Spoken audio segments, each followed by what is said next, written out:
wanting to turn their backs on problems, because that is not what I understand trade unions and socialists to be. Okay. Is that what you, David Graham, believe trade unionists and socialists to be? Go on, over here for your responses. Well, firstly then on the effect on those living in France and Spain, one of which is one of my daughters who lives in Paris and works half the week there and half the week in Switzerland.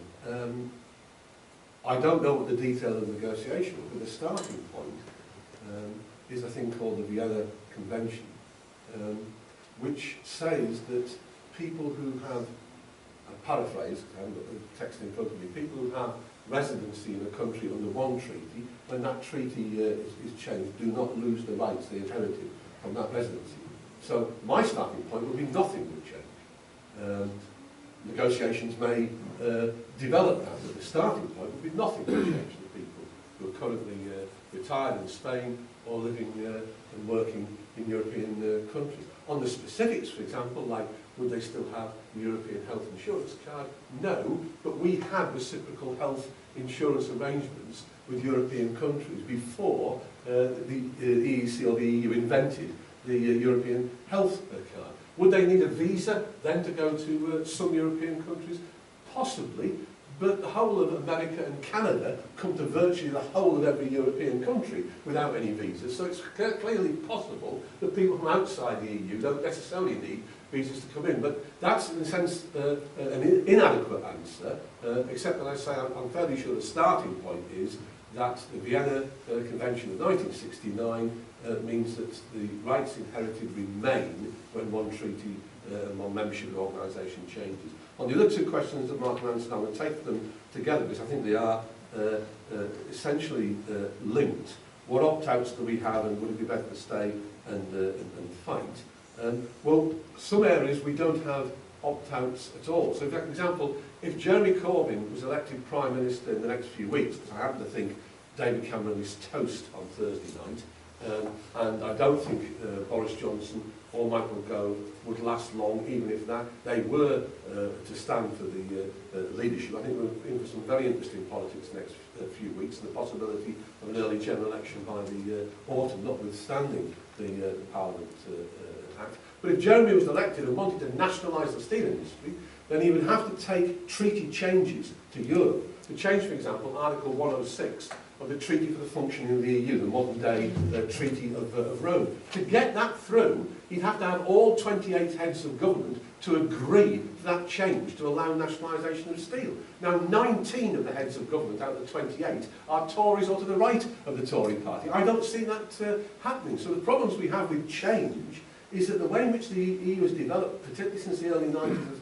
as Graham pointed out, is to entrench free market running of the institutions and to put an obstacle in the form of socialist change. So I don't think it is better. I think this is an excellent opportunity to break on the membership of the EU on Thursday, and then to build a new type of European internationalism based on socialist cooperation, based on workers' organisations, based on trade unions, based on common campaigns to lift such things as the minimum wage and health and safety and so on, from our perspective as workers, not to go, and I finish on this sentence, and forgive me for the sharpness of posing it, but I hear people who wouldn't trust this Tory government an inch in the UK go all misty-eyed and trust the 19 Tory governments that are the majority in the EU, as if these are nice Tories over there compared to our nasty Tories we have over here. They're free market, capitalist, political parties who are in opposition to the workers' sort of cooperation we want to see. No, I don't think stay and fighting is the idea. I think breaking on Thursday and building a new internationalism is the way to go. Thank you, Dave. Graham, can I ask, if you've got a point that you'd like to add, to give it 1 minute, because I'm conscious of the other questions out there, I'm going to make it all very tight on time. Okay, well in the 1990s, lots of trade unionists said we should join the euro, because that was going to be wonderful for manufacturing. Now they're all saying, thank God we didn't. That's actually one of the things that fuels this interest in travel and residency in Europe. It's about Europe. It's about Europe. Well, indeed it is, yeah. It's about Europe and the pound. Socialists fight and stand and fight for their position. There's no Marcus at Queensbury here. The rules are all gone, there's no ring, the crowd is against us. The rules are rigged. We have to stand and fight for out what we need, what we want, just like the French workers are doing now. Thank you, Graham. I'm going to take a question from the front, the lady, what's your name? Susan. Thank you, Susan. I'm going to take Susan's question, I'm going to take Peter's question from the back, so I'm going to take them together. Thank you, Susan. My concern is really for the future of the UK if we vote to leave on Thursday. I'm sure there'll be a lot of analysis after that date if we were to vote to leave. Scotland would definitely want to break away and go with the EU, and maybe Wales. And I just fear that this is now the starting of the destabilisation of the EU. Great question. On the destabilisation, I'm going to take Peter's question next, so I'm going to ask you to take them together. Well, thank you, Chair. I'm afraid I'm going to lower the tone of the question in here, I have to say. On one of the posters that I've seen advocating leave, it's okay, I'm an ex-teacher, I can speak loudly, advocating we want our country back. Could the panel tell me which is their country that they want Great back? question. And actually segues very nicely from Susan's on destabilisation. Okay, so I'm going to firstly this time go to Gareth, who was chomping at the bit last time, and I wouldn't let you carry on because of time. Well, with the indulgence of the chair, I'll just pick up one very quick point that Mr. Nellist It's going to be extremely quick. He says nationalisation is not possible unless there's treaty change. That is simply not true. Article 345 of the Treaty of the European Union says the treaty shall in no way prejudice the rules of member states governing a system of property ownership. It allows for governments, if they wish to look at nationalisation as a way of running services. And you need to look at the East Coast mainland when the government brought that back into public ownership to run it. That was the point I wanted to make. And a very important point. Okay, thank you. Point out the Financial Times, it must be doing. So, Well, you want to read the employer's paper, Dave? let's do justice to Susan and Peter's Sorry, questions. but to answer Susan's point, yeah, I think there is an issue with the destabilisation of the UK, but I think that you're quite right. If there was a vote to, and Nicola Sturgeon said this yesterday, if there was a vote across the UK to leave, but Scotland in its vote decided to remain, then she would see no option but to have a second referendum on Scotland's position not only within the UK but within the European Union. And I think, frankly, she would relish that opportunity because I think that vote would finally go the way that she would like, and then we start the slippery slope. The point that I think we ought to be careful of, though, is of course the population of the West Midlands is bigger than the population of Scotland. So, you know, and we get to this situation where we suddenly find ourselves that, you know, what other parts of the UK may want to distance themselves from Westminster, or what other parts of the UK may want to have closer relationships with the EU. And that to me, again, I'm a trade unionist. I believe that we can achieve more together than we can achieve alone. I believe that we are greater as part of a larger organisation. So I would really worry about that. To answer Peter's question about what country we want back.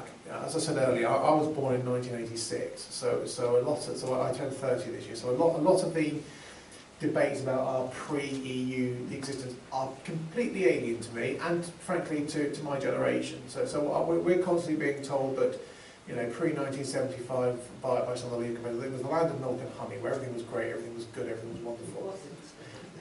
And I was going to say, speaking to both of my grandmothers, who are very formidable ladies that I would not dare argue with, they're both, one of them can't vote because she's in France, the other one is voting to remain because she remembers what life was like when she was growing up, and she doesn't want to see that for her great-granddaughter, my daughter.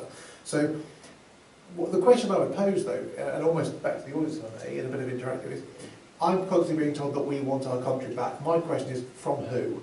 Because frankly, you know, no one can, every time I've posed that to a Leave campaigner, you want your country back. Who do you want it back from? When do you want it back from? In what form do you want it back from? It's just a catch-all phrase that doesn't really mean anything. Thank you, which takes me nicely over to Graham, and I'm going to ping-pong this one backwards and forwards to Graham, and then it'll be back over to Remain. So in 1 minute, because I'm conscious of time. Well, Britain relied on the empire for 100 years from about 1850-60 onwards. That's how it managed to achieve its goals. It's managed to survive the transition a little bit for a period of time, but that's by retaining the power of wealth in the hands of a small number of people, destroying manufacturing, boosting finance capital. The EU is unstable. It's fixed, rigged, so that North and South are not equally balanced. And now we're seeing questioning about the EU and its treaties in Denmark, in Germany, and many, many, many countries. For me, my class is my country. Not Britain, but working people, ordinary people throughout the world. That's who I owe allegiance to. I actually resent those suggestions from those who would claim to be socialists that in some way, in advocating leaving the European Union, I joined the Brexit campaign, that I agree with any of their policies or positions, or that I have any issues with ordinary working people coming from other countries trying to better themselves. Thank you, State Graham. aid is illegal under the European Union. Thank The you. Scottish Government denationalised Caledonia and Brown because the European Union forced it. I'm going to have to pong this one back here after we do ping pong. So over to Mike, please, on this one. First of all, Britain. I think the benefits of Scotland, Wales, Northern Ireland and England being together have brought immense richness to the communities of each of those separate nations, if we call them. So Britain is my country. I also say I have an interest in France and in Italy. I also regard them as my country as well. But here is home. The country I want, I want my country back. Out of the Great Depression of the 1920s, 1930s, and out of the debris of the Second World War, the Labour government built a new state. And in my terms, it was a people's state which created full employment, free National Health Service, free education. It nationalised the major utilities. And it created a state in which people felt, a community in which people felt stable. It built the public services which used to be administered through and by things like borough councils and county councils, which are now being taken away. So I identify with with people saying are being smashed. But what I want, as in my country, is the benefits which were created and the beneficial way of living and the community way of living which was created after 1945 by that fantastic Labour government. We should reassert. And in fact, Graham put his finger on it because he said, Jeremy Corbyn, he said approvingly, would want to nationalise. And so I support the reintegration of those services, not privatised, not with their profits going out to safe tax havens, Thank you, Mike. but coming back into our community. And that is my country. Thank you, Dave. I had a very similar answer prepared that Mike's just given. In other words, I want a time back, not a country. TUSC, the Trade Unions and Social Coalition, which I am the national chair of, was the third organisation which applied to the Electoral Commission to run this Leave campaign, one headed by Boris Johnson, one headed by Nigel Farage, and TUSC was the third, to try and avoid a debate ending up with the sort of posters that have been described in this question. But it was a similar answer to that which has been given, and that is the 1960s, when the Dagenham women seamstresses in Fords actually went on strike and won us equal pay, which Barbara Castle gave us in 1970, 3 years before we joined the EEC. Or the 1970s itself, much maligned decade. This was one of the most equal countries on the planet in the 1970s. But the changes over the last 40 years which have taken place, particularly on the questions of taxation, have meant that whereas in the 1970s 63% of all that was made in this country in terms of wealth went to working class people, now it's dipping just below the 50%. That's £250 billion a year, which used to be in working class families, building houses, giving free education, starting off the National Health Service and the other things which have been mentioned and so on, which no longer come to us. So Thank you, Dave. I'm going to have to bring it back. What I want back, off the rich, when you ask who do you want it back off, what I want back off the rich is the wealth that working class people in this country create. So it's spent on our families and our needs, not salted away in tax havens. Jeremy Lefroy. Thanks very much. In fact, I find interestingly, myself agreeing with quite a lot of what Dave says, certainly in terms of the inequality in this country and what we need to do about it, but that's another debate. To answer the question directly, the United Kingdom would be at risk as we know it with the Brexit vote. Nicola Sturgeon, I think, would try and get another referendum. I'm not sure whether she would necessarily win it. It's likely, possibly more likely than not, but I don't think it's a foregone conclusion. And I think actually she might be a bit more cautious than she's saying at the moment, because I don't think she would want a second referendum until she thinks she would win it. But I'm also concerned about Northern Ireland, because Northern Ireland is likely to vote quite strongly to remain, and they are really concerned about borders with the Republic and so on. And I'm also concerned about Gibraltar, because Gibraltar have shown are really concerned about a vote to come out.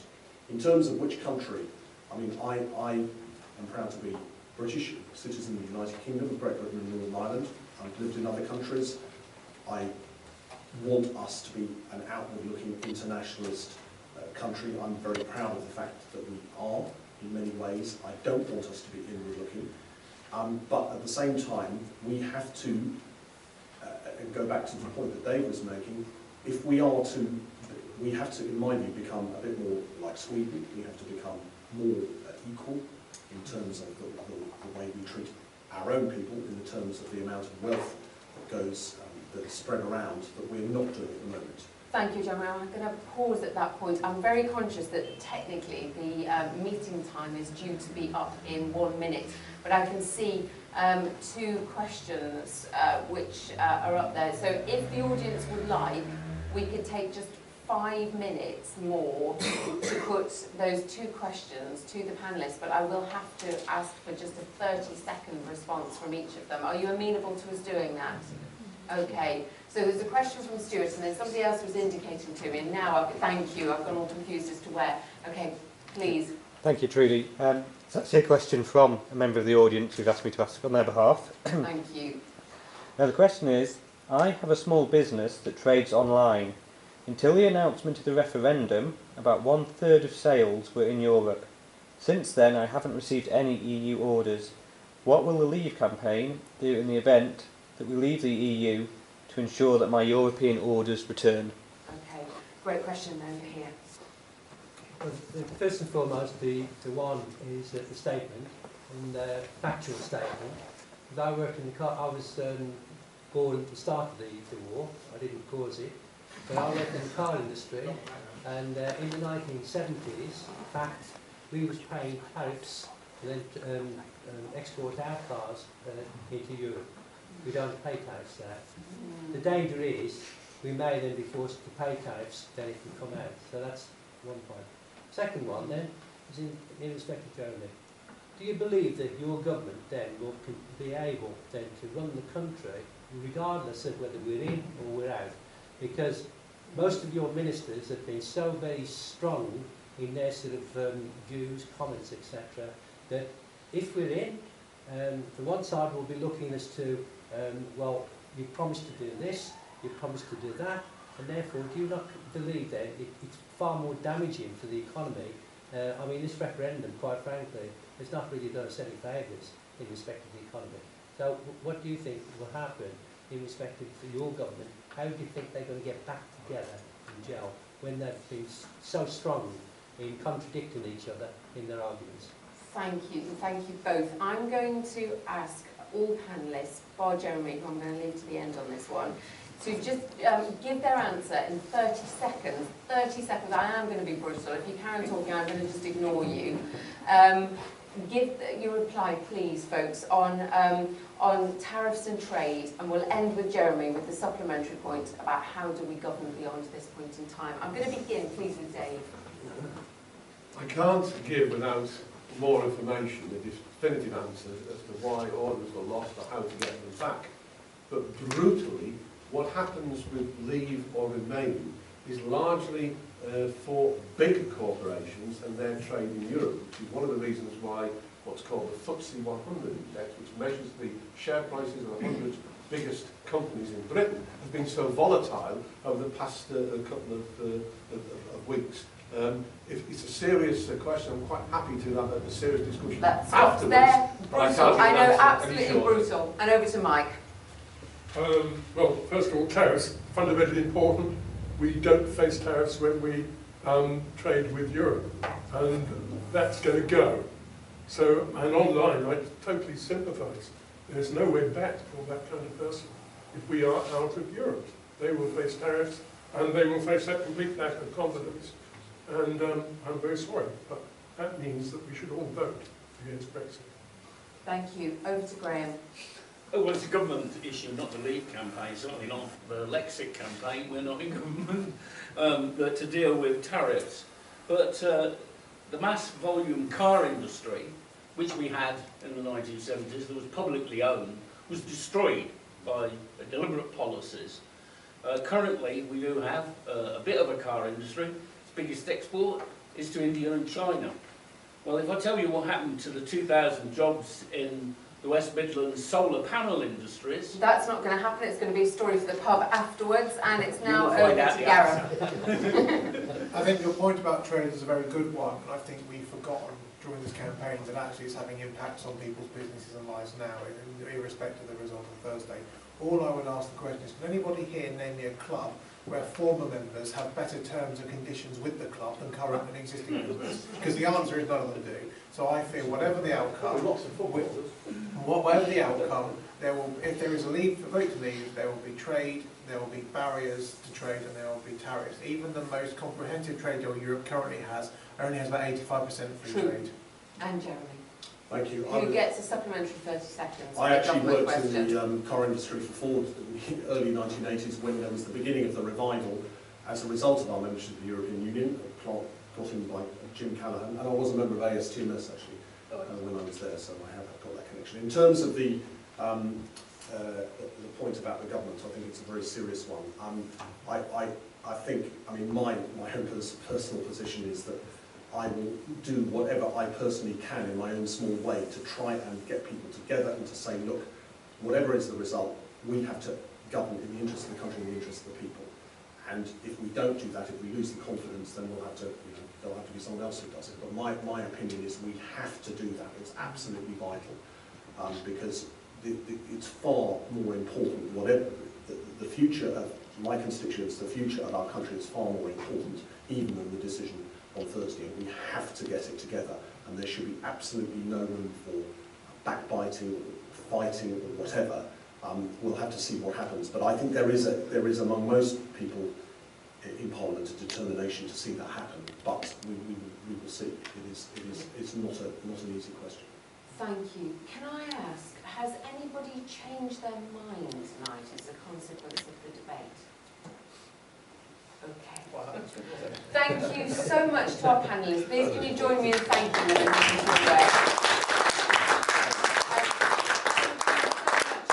Thank you for coming and resisting the urge to stay in and watch another big debate on the telly that I've heard about. But all the action was here tonight, and thank you so much. And all the very best with your discernment on Thursday. Thank you.